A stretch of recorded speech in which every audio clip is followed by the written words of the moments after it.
What's up, Patriots Nation? Now, a win is a win, but to get down to the wire and barely beat the worst team in the league is without a doubt a big picture loss. Monday night's matchup against the Jets was supposed to be a cakewalk win.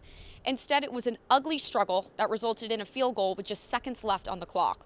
Now, the stats in the Patriots' record may say otherwise, but to be largely out-executed by a team that's already cashed out on 2020 is nothing to be excited about, especially when the next matchup on your schedule is against reigning league MVP Lamar Jackson and the 6-2 Baltimore Ravens.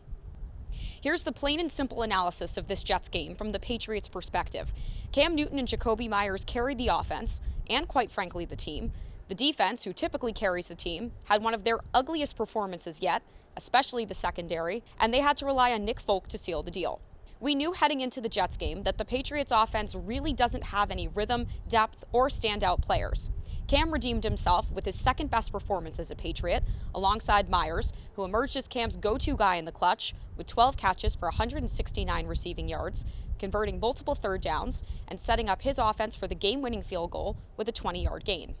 What we didn't know heading into this matchup is just how many issues would emerge defensively for New England. To put it in perspective, Joe Flacco had his 5th best passer rating game in his 13-year career, completing better than 70% of passes for more than 10 yards per attempt, 18 of 25 for 262 yards and 3 touchdowns. And New England's pass rush was non-existent. They couldn't even touch Flacco without the blitz.